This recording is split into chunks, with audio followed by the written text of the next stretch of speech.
xubnaha mucaaradka ee maanta ku shirsanaa gudaha hotel Jazeera ee caasimadda Muqdisho ayaa saddex garab u kala jabay ka gadaal markii guud ahaanba ay kala furfurtay Villa Soomaaliya soo dhawaada wada haday tahay markaaga kugu horeysay ee soo booqato halkan subscribe noo saarno online garay muuqaalkan waad ku mahadsan tahay soo booqashadaada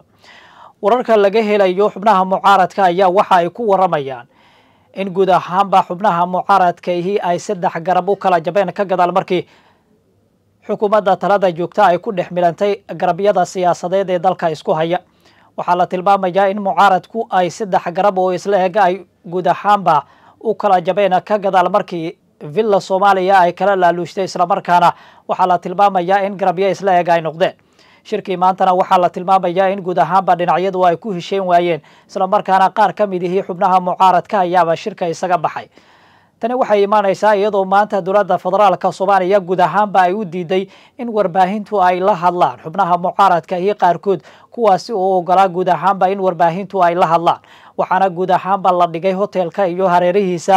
ciidamo ka tirsan kuba hay'adda nabad sugidda iyo sirdoonka qaranka Soomaaliya waxaana lagu wargeliyay guud ahaanba inay warbaahintu la hadli karin waxaase warbaahinta loo marsiiyay hawada hantadaado iyo sidoo kale inaysan baahin kareynin wararka quseeya in mucaaradka guud ahaanba ay warbaahintu la hadlaan ilahan waxa sidoo kale ay ku nuuxnuuxsanayaan in saddexda garab ee ay u kala jabeen xubnaha mucaaradku ay kala yihiin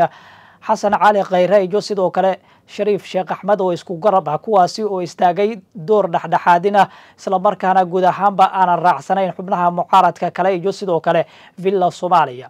sidoo kale waxaa jira laba garab kale garabka kale waxa uu yahay Cabdiraxmaan Cabdishakuur ra'iisul wasaare Maxamed Xuseen Rooble iyo sidoo kale ra'iisul wasaare Saacid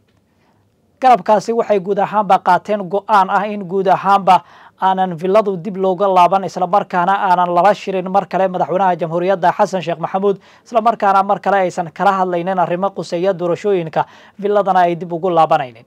garabka kale ee markaasi sida weyn u xooganaya iyaguna waxa yihiin Umar Cabdirashiid Cali Sharma Arke iyo sidoo kale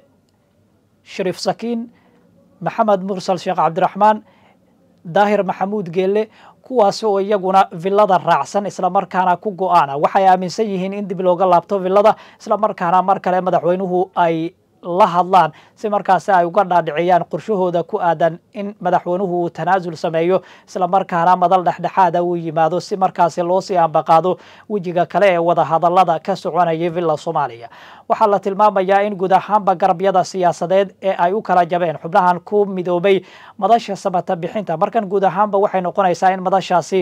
guud ahaanba dhinacyadu ay faarujin doonaan garabyo cusubna ay noqon doonaan kuwaasi oo guud ahaanba aanan ku midaysanayn siyaasadda waxay noqonaysaa door kale oo ay Villa Soomaaliya ka faa'iideysan karto xubnaha mucaaradka isla markaana garabyo kale ay u kala jibisay waxaa la tilmaamayaa dhinacayo Umar Cabdirashiid iyo kooxdiisu in guud ahaanba ballanqaadyo ay ka heleen Villa Soomaaliya isla markaana qaarkood loo ballanqaaday safiirro qaar kalena loo ballanqaaday in lagu darayo golaha wasiirada xukuumadda Soomaaliya waxay u muuqanaysaa tallaabadaasi mid lagu laaluushay garabkaasi oo guud ahaanba la dilay kuna dhinaca guud ahaanba Villa Soomaaliya kana jarmay mucaaradka intiisa kale waxaa la tilmaamayaa Shariif Sheekh Axmed iyo Xasan Cali Khayrana in guud ahaanba door khiyaarnimo ay qaadanayaan isla markaana meel dhexe ay istaageen kuwaasi oo guud ahaanba iyaguna aanan jirin garbaha mucaaradku markaas ay u kala jabeenayaan Villa Soomaaliya toona waxaana ay ku qanacsan yihiin go'aanada wadajirka ee markaas lagu qaadanayo sida laga yeelayo doorasho qof iyo codahi oo dalka ka dhacdo ama se doorasho lagu midaysan yahay oo dhinacyadu ay guud ahaanba wada ogol ku yihiin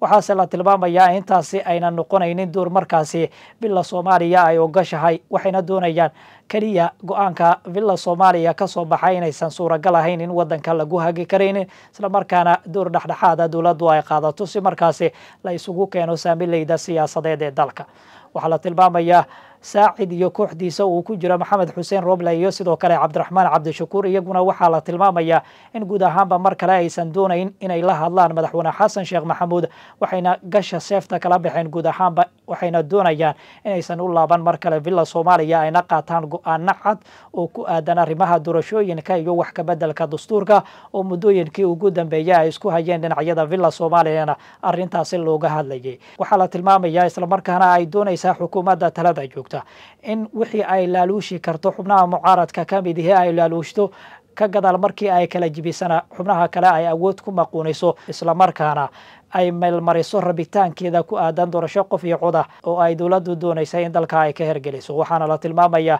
in tallaabadaasi ay si weyn u diidan yihiin xubnaha kale ee mucaaradka. Maxamed Cabdulaahi Farmaajo oo guud ahaanba isaga dibadyaal ka ah xubnahan ayaa la tilmaamayaa isaguna in uu yahay orgooni daaq ah isla markaana aanan ku jirin siyaasadahan qallifsan ee dhinacyada mucaaradka ay abaabulayaan. waxaana la tilmaamayaa inuu ka dhoorsanayo tan iyo inta uu ka dhammaanayo muddo xileedka madaxweyne xasan sheekh maxamuud isla markaana go'aanadiisa markaa kadib uu caddeyn doono. hadda waxay u muuqanaysaa in guud ahaanba garabyada siyaasadeed la kala jibaya mucaaradkuna dhinacyo kala duwan uu yeelanayo. markan waxa ay dhadhan yeelanaysaa guud ahaanba siyaasadda isla markaana waxaa la tilmaamayaa in wejiyo kala duwan mucaaradku ay yeelanayaan iyaguna markaasi la isku jibiyey. bila Soomaaliyana waxaa la tilmaamayaa inay qaadanayso go'aano culus kuwaasi oo guud ahaanba ay ku meermalinaysa geediga siyaasadeed ee ay ku doonaysay in doorasho qof iyo codihii ay dalka uga hergeliso isla markaana wax ka bedel ay uga samayso qaar ka mid ah dastuurka Soomaaliya.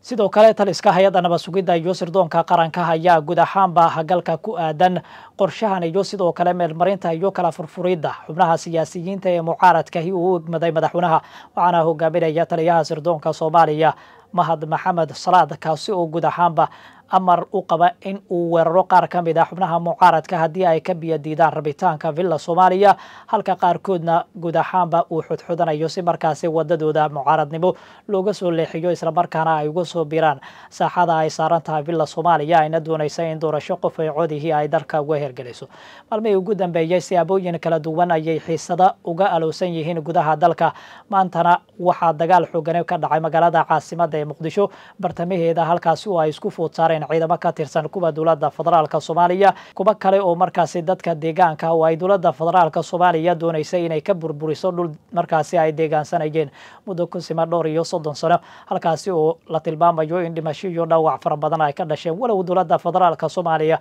war-saxaafadeed ay ka soo saartay ay ku sheegtay in maleeshiyaad hubka dhigis lagu sameeyay guud ahaanba ay ka hor yimaadeen ciidamada amniga isla markaana ay xoog ku jireen ayna qabteen guud ahaanba goobaha markaasi ay isku hayeen. waxaa la tilmaamayaa hadda in xiisadu ay wejiyo kala duwan yeelanayso waxaana la tilmaamayaa in dowladdu markan ay awoodeeda tooxsanaysa lama soo oga xiisadahan iyo halka ay saldhigan doonaan.